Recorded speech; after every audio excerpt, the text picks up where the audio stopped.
Hello प्यारे बच्चों, तो कैसे हैं आप सभी।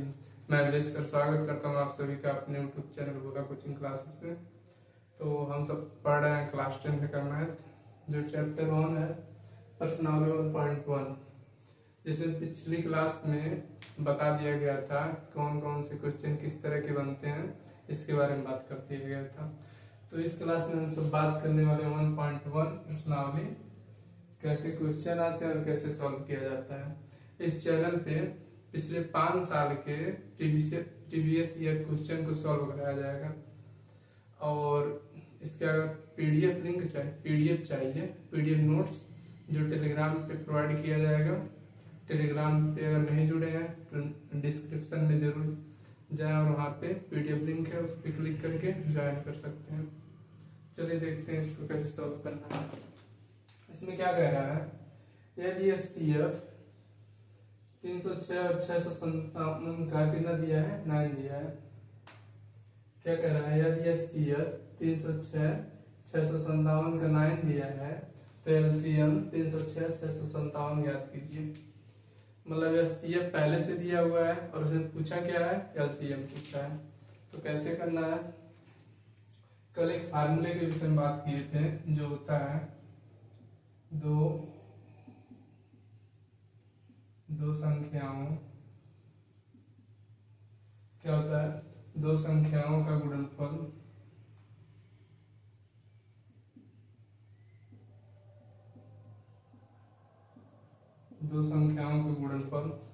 क्या होता है, एलसीएम गुणे एचसीएफ के बराबर होता है।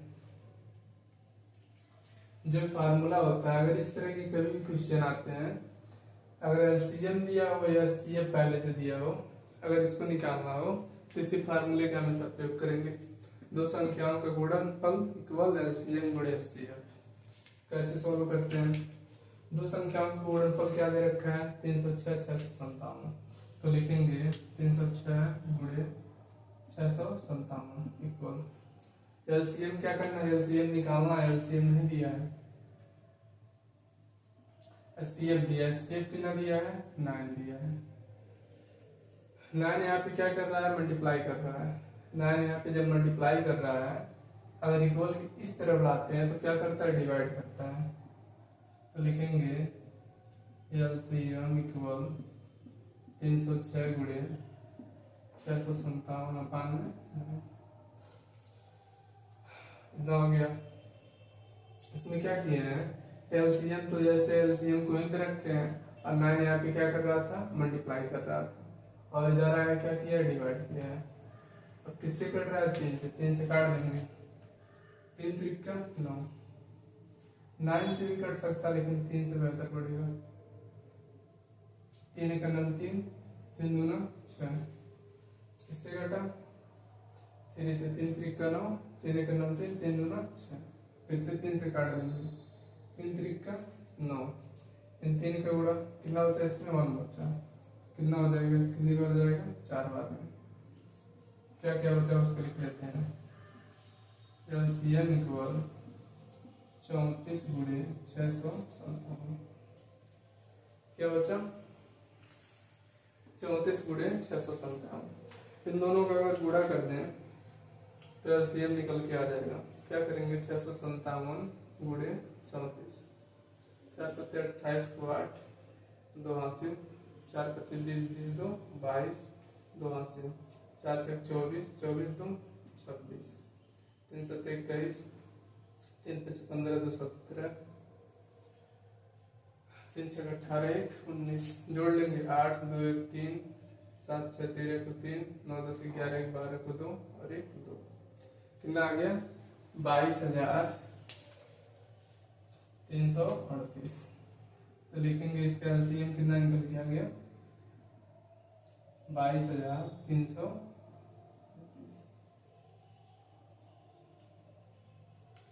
अगर कभी भी बोर्ड एग्जाम में इस तरह क्वेश्चन आता है, या सीएफ दिया हो या एलसीएम दिया हो, या सीएफ कभी कभी दे देता है, कभी कभी एलसीएम दे देता है, तो इस फार्मूले का प्रयोग करेंगे। दो संख्याओं का गुणनफल इक्वल एलसीएम गुणे एचसीएफ। इसका प्रयोग करके एलसीएम निकालना हो या एचसीएफ निकालना हो, एचसीएफ दिया होना चाहिए एलसीएम, तभी इस फार्मूले का प्रयोग करते हैं। और इस फार्मूले का प्रयोग उसमें भी करते हैं, अगर मान लीजिए एलसीएम और एचसीएफ हमको निकालना है, जब निकाल दिए तो जांच करने के लिए क्या एलसीएम और एचसीएफ दो गुणनफल के गुणनफलों के क्या बराबर है, जब बराबर रहता है तो एलसीएम और एचसीएफ सही होता है। चलिए और क्वेश्चन सॉल्व करते हैं। चलिए अब इसको देखिए, इसमें भी वही कह रहा है, यदि एचसीएफ 120 और 225 का कितना दिया है, 15 दिया है, तो एलसीएम ज्ञात कीजिए 120 और 225 का। तो किसका प्रयोग करेंगे, लिखेंगे दो संख्याओं का गुणनफल, दो संख्याओं का गुणनफल, इसका क्या फार्मूला होगा, एलसीएम गुणे एचसीएफ। एलसीएम निकालना है, एचसीएफ पहले से दिया है, तो दो संख्याएं कौन कौन सी हैं, एक हो गया 120 और एक क्या हो गया 225। एलसीएम नहीं दिया है, एचसीएफ कितना दिया है 15।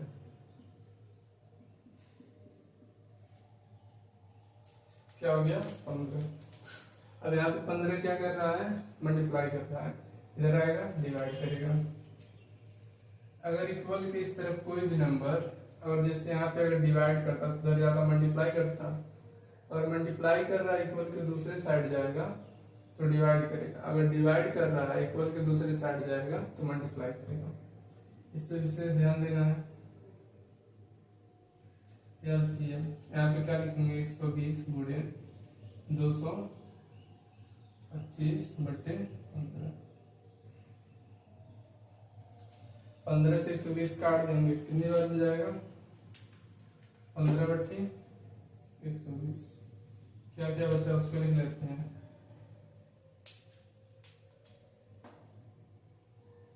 एलसीएम इक्वल 8 गुणे 225। अब क्या करेंगे, 8 का 225 में गुणा कर लेंगे, एलसीएम निकल के आ जाएगा।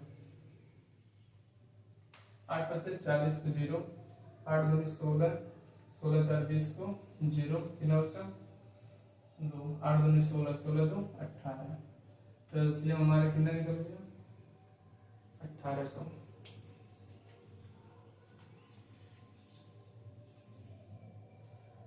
जो बिल्कुल सही है। चलिए और इसी पे क्वेश्चन सॉल्व करते हैं। चलिए इसको देखिए, इसमें क्या कह रहा है, व्याख्या कीजिए कि 7 गुणे 11 गुणे 13 गुणे प्लस 13 और 7 गुणे 6 गुणे जो कुछ भी है 1 प्लस 5, यहाँ सॉरी भाज्य है,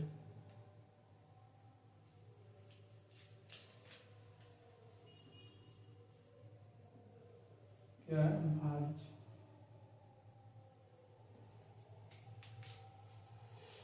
दिया हुआ है, पूछ रहा है कि भाज्य संख्याएं क्यों है, इसको प्रूफ करके दिखाना है कि भाज्य क्यों है। जितना संख्या दिया हुआ है इसमें कुछ भाज्य भी है कुछ अभाज्य भी है, तो इसका मल्टीप्लाई करके या जोड़ के ऐड करके देखना है क्यों भाज्य है। सबको पता है भाज्य संख्या कब होती है, जब 2 से ज्यादा गुणनफल होते हैं तो क्या होता है, भाज्य होता है। अगर 2 ही गुणनफल है तो क्या होता है, अभाज्य होता है। चलिए प्रूफ करते हैं। यहाँ पे लिखेंगे पहले 7 गुणे 11 गुणे 13 गुणे 13 प्लस 13, क्या है 7 गुणे 11 गुणे 13 प्लस 13। इसमें से कॉमन क्या मिल रहा है, 13 कॉमन ले लेंगे, 13 कॉमन लेंगे, अंदर क्या बचा 7 गुणे 11 गुणे 1 प्लस का 1। अब कॉमन कैसे लेते हैं, इससे अगर 2 ही नंबर बार बार रिपीट होता है, जैसे हम लिख रहे हैं 6, यहाँ पे 6 है, मल्टीप्लाइड 2 प्लस का 6 है। अगर एक ही नंबर सेम है, सेम भी हो या सेम ना हो, अगर उसको कॉमन लेना है, जैसे यहाँ पे 6 है, यहाँ पे 6 है, यहाँ पे प्लस का साइन है ना, तो इसको कॉमन लेना है। तो क्या करेंगे, एक 6 वाला बाहर यहाँ पे कर लेंगे, 6 से बाहर कर लेंगे, क्या बचा 2 प्लस इस 6 को भी बाहर लिए हैं, तो यहाँ पे क्या बचेगा 1। साफ सीधी बात, इसमें 6 से क्या हुआ है, डिवाइड हुआ है। 6 से इसमें भाग दिए हैं और 6 से इसमें भाग दिए हैं। 6 से 6 कट गया, क्या बचा 2 बचा। 6 से 6 कट गया, क्या बचा 1 बचा। तो कॉमन इस तरीके से लिया जाता है, यानी कि 6 से इधर भी भाग गया है, 6 से इधर भी भाग गया है। उसी प्रकार 13 के यहाँ पे भाग दिए हैं, 13 से यहाँ पे भाग दिए, 13 से यहाँ पे, दोनों बच्चों। तो 13 से यहाँ पे दिए, 13 से 13 कट गया और 13 से यहाँ पे कटा, क्या बचा 1 बचा। चलिए अब करते हैं, इसका क्या हो जाएगा 13, इसका मल्टीप्लाई करेंगे 11 से 77 प्लस का 1, फिर क्या मिलेगा 13 गुणे 78। अब 78 इसका अगर भाज्य गुणनखंड करेंगे तो बहुत बड़ा हो जाएगा। भाज्य गुणनखंड करेंगे यानी कि 2 से क्या है, ज्यादा गुणनफल है, तो क्या है, भाज्य संख्या है। चलिए इसको भी कर लेते हैं।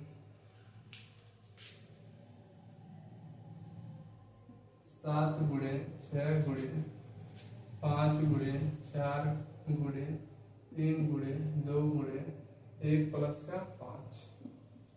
इसमें से क्या कॉमन मिलेगा, यहाँ पे देखिए 5 है ना, इसमें भी 5 है, 5 कॉमन ले लेंगे। जब 5 कॉमन लेंगे तो क्या क्या बचेगा, 7 गुणे 6 गुणे 4 गुणे 3 गुणे, और यहाँ पे क्या मिला 2, 2 का 1 में गुणा करेंगे क्या मिलेगा 2 ही मिलेगा, प्लस का इतना हो गया। सॉरी, इसमें ना क्या मिला, प्लस का 1।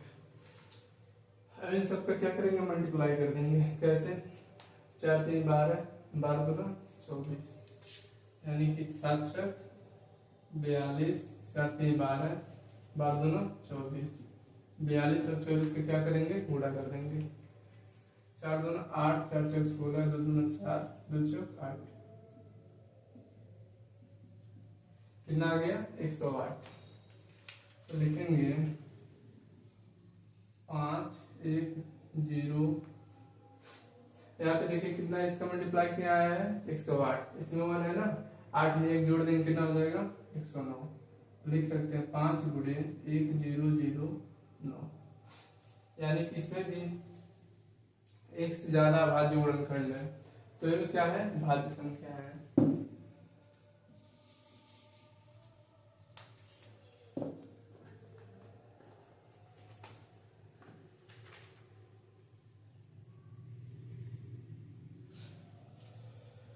इतना हो गया।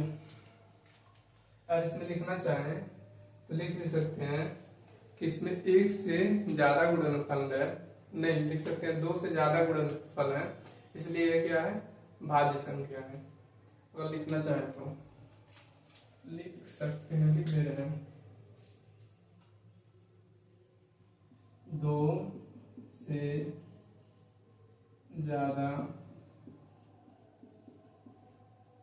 गुणनफल होने के कारण ये क्या है, भाज्य संख्या है।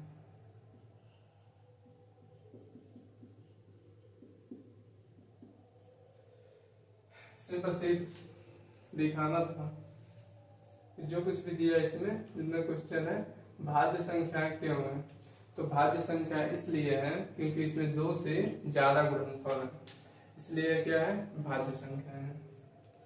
चलिए अब क्वेश्चन देखते हैं। चलिए अब इसमें देखिए, इसमें भी कुछ का है, एक क्वेश्चन दिया हुआ है, इसमें क्या पूछ रहा है, भाज्य संख्या क्यों है। इसको भी उसी तरीके से सॉल्व करेंगे। लिखेंगे 7 गुणे 13 गुणे 11 प्लस का 11। इसमें कॉमन क्या मिल जाएगा, 11 कॉमन मिल रहा है, 11 बाहर कर लेंगे, क्या बचा 7 गुणे 13 प्लस में 1, यहाँ पे भी 11 से डिवाइड किए, इधर भी किए हैं, तो 11 से 11 कट गया, और यहाँ पे क्या हुआ, यहाँ पे भी 11 कट गया,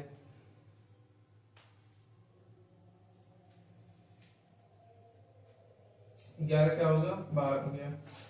अब यहाँ पे जब 11 बाहर हो गया, यहाँ पे क्या बचा 1, इसको करेंगे, लिखेंगे 11 तेरह सत्ते 91 प्लस का 1, 11 गुणे 91 और 1 जोड़ेंगे ना, हो जाएगा 92। ये भी क्या है, 2 या 2 से अधिक गुणनफल दे रहा है, तो ये भी क्या हो गया, भाज्य संख्या हो गया। चलिए इसको भी कर लेते हैं, 7 गुणे 6 गुणे 5 गुणे 4 गुणे 3 गुणे 2 गुणे 1 प्लस का 3। इसमें क्या कॉमन मिल रहा है, 3 यहाँ पे भी है, 3 यहाँ पे भी है, तो 3 3 को कॉमन ले लेंगे बाहर, 3 को बाहर ले लेंगे, क्या बचा 7 गुणे 6 गुणे 5 गुणे 4 गुणे 2 का 1 में मल्टीप्लाई करेंगे, क्या मिलेगा, 2 ही मिलेगा, और यहाँ पे क्या है, प्लस का 1। तो इसका गुणा करते हैं, 7 6 42 4 दूनी 16 16 25 80, 4 दूना 8 8 25 40, इन सबको क्या कर देंगे, मल्टीप्लाई कर देंगे।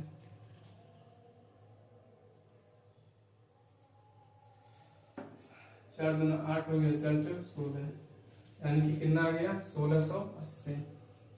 तो लिखेंगे 3 गुणे 1680 है, 80 में 1 जोड़ेंगे कितना हो जाएगा, 1681।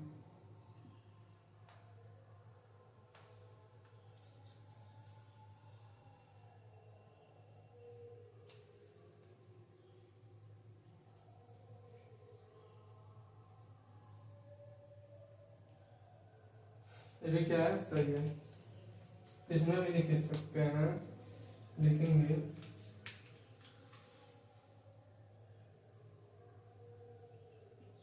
2 से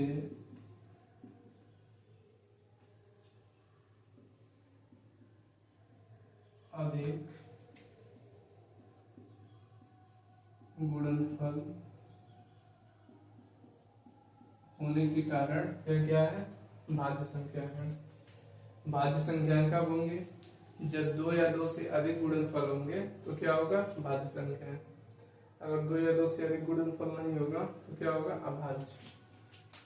जैसे हम 7 लिख रहे हैं तो 7 क्या है, अभाज्य, क्योंकि इस पे कितना गुणनफल है, 2 ही है, एक खुद है और एक वन है। चलिए और क्वेश्चन सॉल्व करते हैं इसी पे। चलिए इसको देखिए, इसमें क्या कह रहा है, व्याख्या कीजिए कि 3 गुणे 12 गुणे 101 प्लस 4 एक अभाज्य संख्या है कि भाज्य संख्या है। इसको प्रूफ करना है, दिखाना है कैसे भाज्य संख्या होगा या अभाज्य संख्या होगा। चलिए सॉल्व करते हैं, लिखेंगे 3 गुणे 12 गुणे 101 प्लस का 4, क्या लिखेंगे, 3 गुणे 12 गुणे 101 प्लस का 4। अब इसमें से क्या करेंगे, 4 कॉमन ले लेंगे, जब 4 कॉमन ले लेंगे अंदर क्या बचेगा, 3 गुणे, अब 4 से क्या करेंगे, जो कॉमन लिए हैं उसी 4 से सब में भाग देते जाएंगे, इसमें 4 से भाग देंगे, 4 से भाग देंगे, 4 का नाम 4 4 3 12, यानी कि 12 3 बार में जा रहा है, और 4 से 4 पूरा समाप्त हो जाएगा। यहाँ पे क्या बचा, 12 की जगह पे 3 गुणे 101 प्लस का 1। अब इसको क्या करना है, मल्टीप्लाई करना है, फिर मल्टीप्लाई करके 1 ऐड करना है, 3 3 का 9, यानी कि 101 में क्या करेंगे, 9 का गुणा कर देंगे, 9 का 9 0, 9 का 9 में 9, तो कितना आ गया, 909। लिखेंगे 4, इसका कितना है पूरा, 909 प्लस का 1, 909 में 1 ऐड करेंगे कितना हो जाएगा, 910। 4 गुणे कितना हो गया 910। 4 का भी चाहे तो उसमें गुणा कर सकते हैं। जब 910 आ गया, 910 का अगर गुणनखंड करेंगे तो क्या होगा, 2 से ज्यादा गुणनफल मिलेंगे, जो कि क्या है, एक भाज्य संख्या है। तो लिख सकते हैं यह एक भाज्य संख्या है। यह क्या है, भाज्य संख्या है। क्यों था, ये पूछा था, भाज्य संख्या है कि अभाज्य संख्या है। तो इसको क्वेश्चन है, इसको क्या करना है, सॉल्व करना है पहले। अगर कभी बोर्ड एग्जाम में इस तरह क्वेश्चन लेता है तो पहले उसको सॉल्व करेंगे, सॉल्व करके देखेंगे कि इसमें 2 या 2 से अधिक गुणनफल मिल रहे हैं कि नहीं। अगर मिल रहे हैं तो क्या है, भाज्य है। अगर नहीं मिल रहे हैं तो क्या है, अभाज्य संख्या है।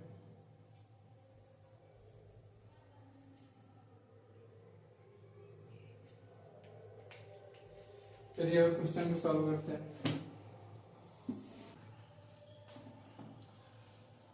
चलिए इसमें देखिए क्या कर रहा है।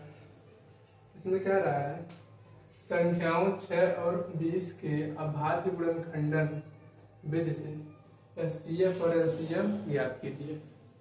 क्या करना है, अभाज्य गुणनखंडन के द्वारा। और क्या करेंगे, इन दोनों का अभाज्य गुणनखंड करेंगे, फिर उसके बाद क्या ज्ञात करेंगे, एलसीएम और एचसीएफ। चलिए करते हैं। यहाँ पे एकदम लिख लेंगे क्या है, 6 है, और यहाँ पे क्या है, 20 है। अब आज गुणनखंड कर देते हैं। एक से कटेगा 2 से, और 10 दूना 20, 5 दूना 10, 5 दूना 5।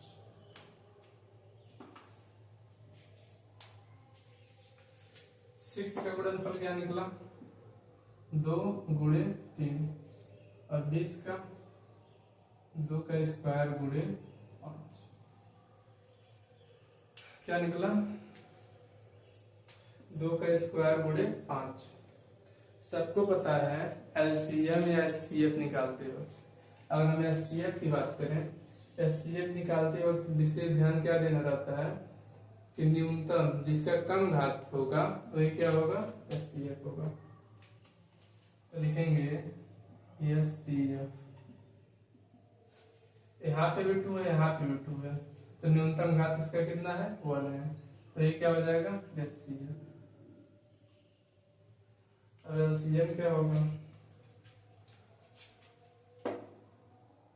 लिखेंगे एलसीएम। एलसीएम में क्या होता है, अधिकतम घात वाले को लेना है, यानी कि 2 को नहीं लेना, 2 पे 1 इसको नहीं लेना है, 2 पे स्क्वायर इसको लेना है। तो 2 पे स्क्वायर क्या हो जाएगा, 4, और यहाँ पे क्या 3 गुणे 3 गुणे 5, 15, 15 चौको 60। तो हमारा एलसीएम क्या निकल के आ गया, 60। क्या किए इसमें, अभाज्य गुणनखंड किए हैं, इसका भी अभाज्य गुणनखंड किए हैं। तो 6 का जो गुणनफल था उसको निकाले हैं, फिर 20 का गुणनफल निकाले हैं, फिर उसके हिसाब से जिसका कम घात है, न्यूनतम घातों की संख्या जिसकी है, तो क्या हो गया, एचसीएफ। अधिकतम घातों की संख्या वाले नंबर क्या हो गया, एलसीएम हो गया। चलिए अब क्वेश्चन करते हैं।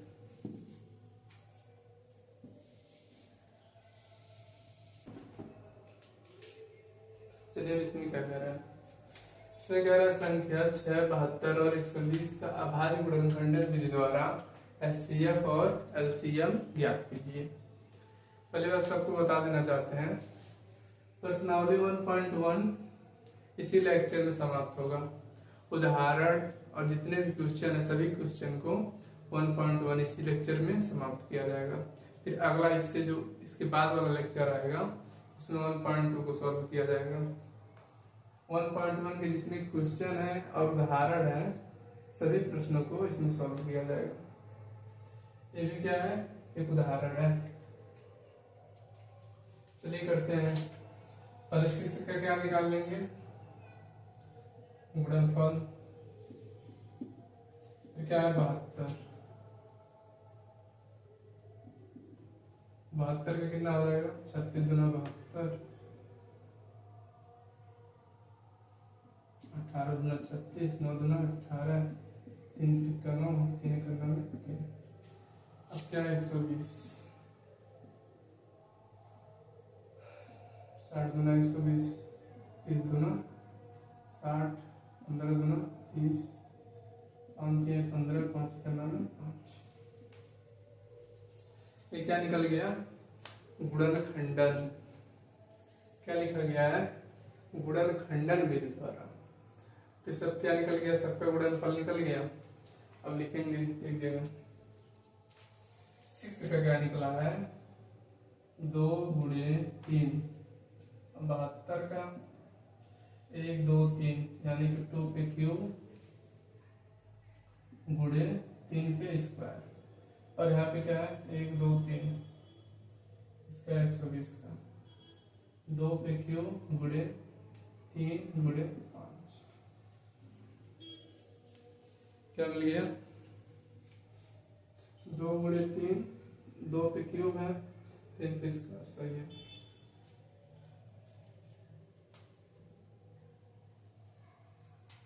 अब इसका क्या निकालेंगे, पहले HCF क्या निकालेंगे, HCF। अभी क्या बताया हूं, जिसका न्यूनतम घात होगा, जिसका कम घात होगा वही क्या होगा, HCF। तो न्यूनतम घात इसमें से क्या है, 2 पे पावर 1 है, 3 पे पावर, यानी 2 इसमें भी 2 इसमें भी 2 इसमें भी है। तो लिखेंगे 2 गुणे 3, ये हमारा क्या निकल जाएगा 6 HCF। ये क्या हो गया HCF।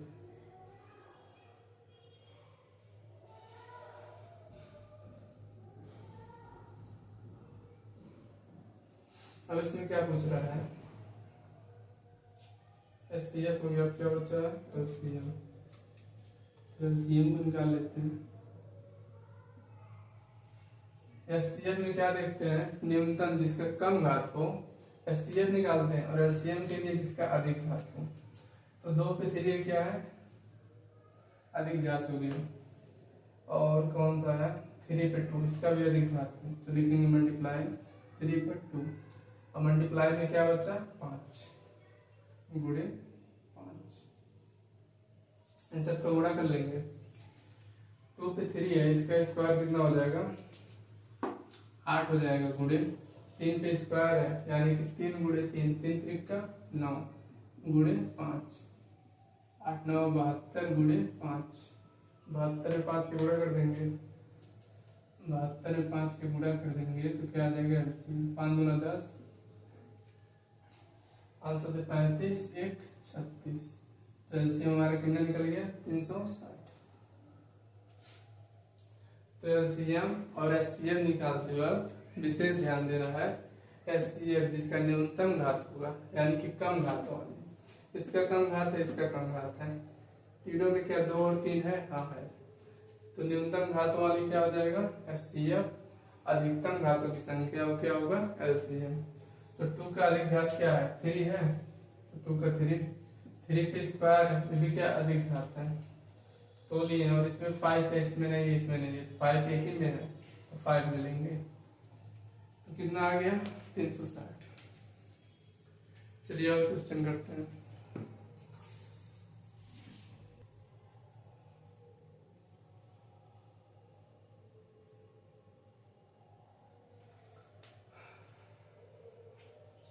चलिए इसको देखिए, इसमें क्या कह रहा है, इसमें कह रहा है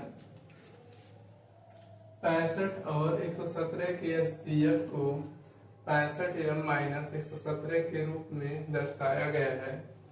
एम का मान ज्ञात कीजिए, साथ ही अभाज्य गुणनखंडन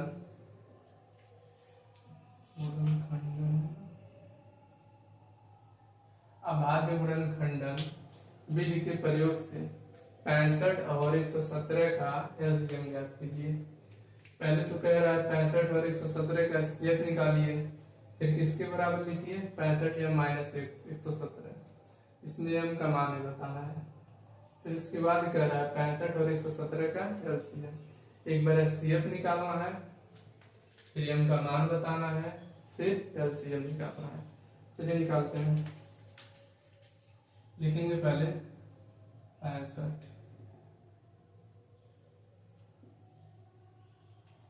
कितनी बार में जाएगा 13 बच्चे 65, 13 का नाम 13, अब क्या है 117 है, 3 से कटेगा 3 3 9, और एक किससे कटेगा 3 9 27, 3 3 29, 13 का नाम 13। क्या कर दिए इसका अभाज्य गुणनखंडन किए हैं। अब इसका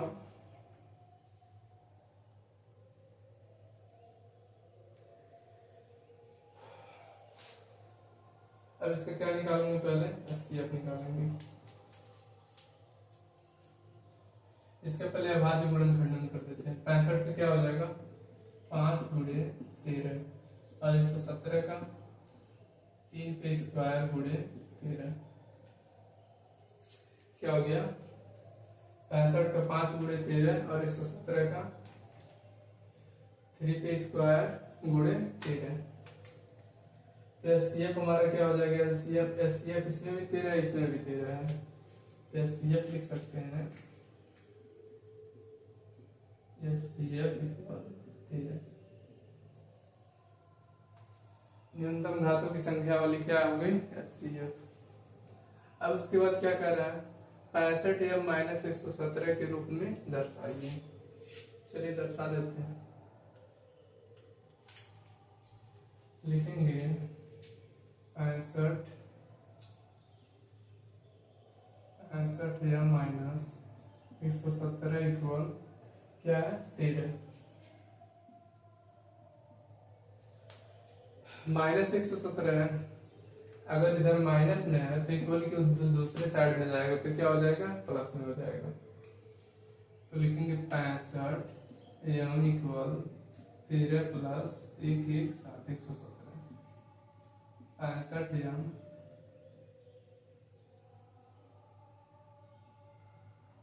13 और 117 को जोड़ेंगे कितना हो जाएगा 130। इधर 65 एम है, अगर इधर डिवाइड इधर अगर मल्टीप्लाई कर रहा है तो इक्वल के दूसरे साइड में जाएगा क्या करेगा डिवाइड करेगा, यानी कि इधर गुणा कर रहा है इधर जाएगा भाग करेगा। तो एम इक्वल 130 बटे 65, 65 से काटेंगे कितना बचेगा 65 का नाम 65, 65 दूनी 130। तो एम का जो मान निकल के आया कितना निकल गया 2। अब क्या कह रहा है एक बार एचसीएफ निकालने को बोला, एचसीएफ कितना आया 13, फिर उसके बाद एम का मान पूछा, एम का मान कितना आ गया 2। फिर क्या कह रहा है 65 और 117 का क्या निकालिए एलसीएम निकालिए, वो भी निकाल देते हैं। लिखेंगे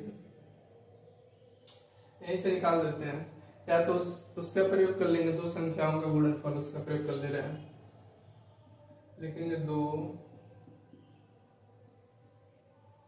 संख्याओं का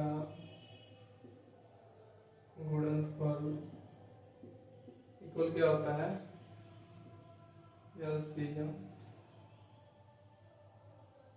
गुणे एचसीएफ। दो संख्याओं का गुणनफल क्या होता है एलसीएम गुणे एचसीएफ।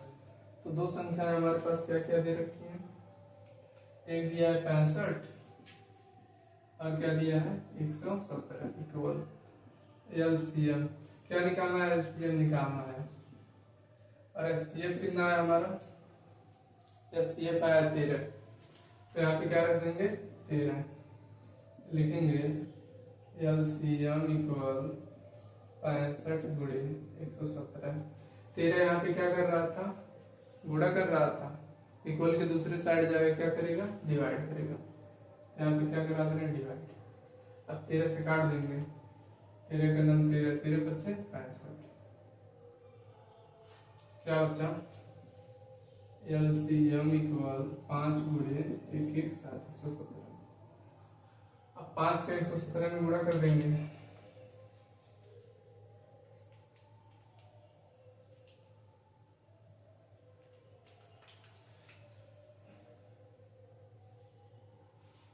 पाँच सत्ते 35 को 5 कितना बचा 3, 5 का नाम 5 5 3 8, 5 का नाम में 5।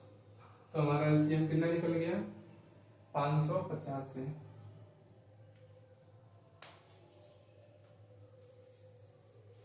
तो बहुत ही अच्छा क्वेश्चन था, बोर्ड एग्जाम में कई बार पूछ चुका है, जिसके बारे में बताएंगे। पिछले 5 साल के प्रीवियस ईयर क्वेश्चन को सॉल्व कराया जाएगा। उसमें बताया जाएगा कौन कौन से क्वेश्चन ज्यादा बार आए हैं, कौन कौन से क्वेश्चन आने वाले बोर्ड एग्जाम में 2026 के बोर्ड एग्जाम में आ सकते हैं। चलिए अगर क्वेश्चन करते हैं।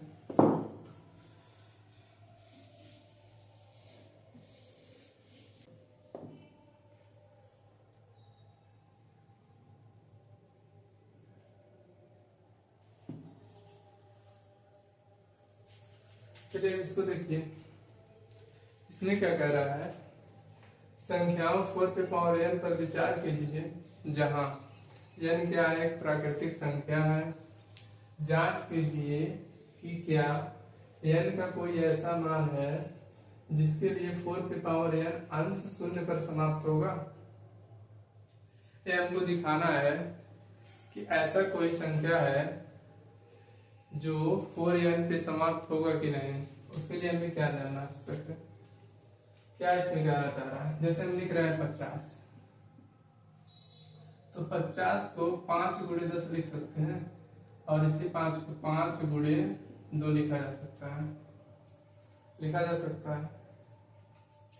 अगर लिख रहे हैं 450, तो 450 को क्या लिख देंगे 45 गुणे 10, 45 गुणे 10 लिख सकते हैं, लिखेंगे 45, 5 10 को क्या लिखेंगे 2 गुणे 5। यानी कि जिसमें जिसमें जीरो समाप्त हो रहा है उसके लिए हमें क्या चाहिए, गुणनफल में 2 और 5। अगर उसके गुणनफल में 2 और 5 आता है तो संख्या किस पे समाप्त होगी, शून्य पर समाप्त होगी, अन्यथा शून्य पर समाप्त नहीं होगी। उसके लिए हमें क्या क्या चाहिए 2 और 5।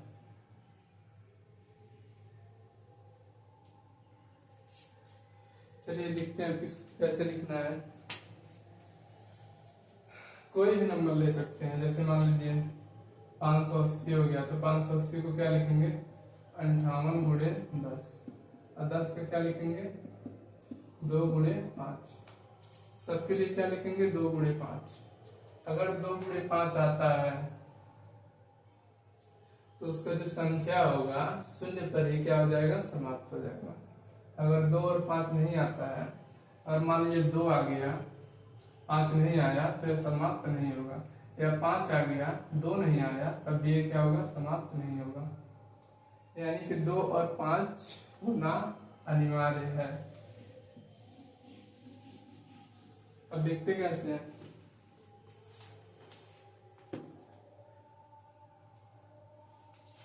लिखेंगे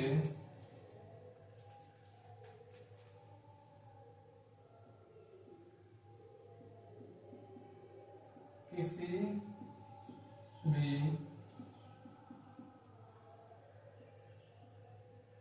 संख्या के लिए, क्या है, किसी भी संख्या के लिए 0 पर समाप्त होने के लिए उसके गुणनफल में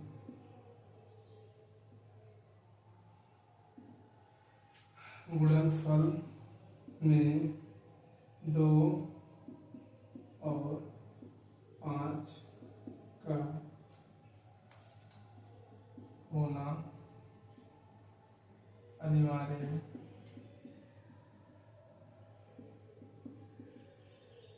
क्या लिखेंगे पहले, अगर पूछ रहा है उसका अंश जो शून्य पे समाप्त होता है, तो अगर होता हो तब भी लिखेंगे, अगर नहीं होता है तब भी लिखेंगे, उससे कोई फर्क नहीं पड़ता। अभी इसको जांच करना बाकी है कि 4 जो n है, 4 पे पावर n क्या 0 पे समाप्त होता है कि नहीं। पहले तो लिखेंगे किसी भी संख्या के लिए 0 पर समाप्त होने के लिए उसके गुणनफल में 2 और 5 का होना अनिवार्य है।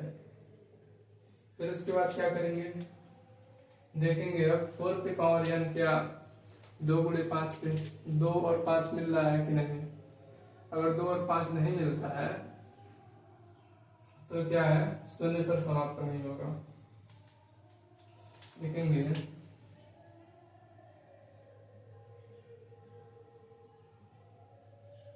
4 पे पावर n, 4 पे पावर n का क्या करेंगे, गुणनफल निकालेंगे। तो इसका हो जाएगा 2 स्क्वायर पे पावर n, जो हमें क्या मिलेगा 2 पे पावर 2n। क्या मिला 4n पे क्या मिला 2 स्क्वायर, फिर उसके बाद 2 पे पावर 2n, यानी कि हमें इसमें 5 देखने को नहीं मिल रहा है। अगर 5 इसमें 2 है लेकिन 5 नहीं है, क्या क्या चाहिए 2 और 5 चाहिए। अगर 2 और 5 मिल जाता तो क्या होता, वह समाप्त हो जाता, लेकिन इसमें 5 मिल ही नहीं रहा है। जब 5 नहीं मिलेगा तो लिखेंगे अतः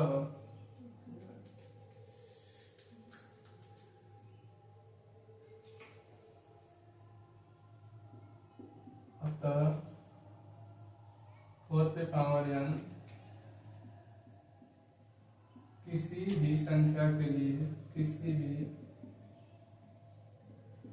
संख्या के लिए 0 पर, शून्य पर समाप्त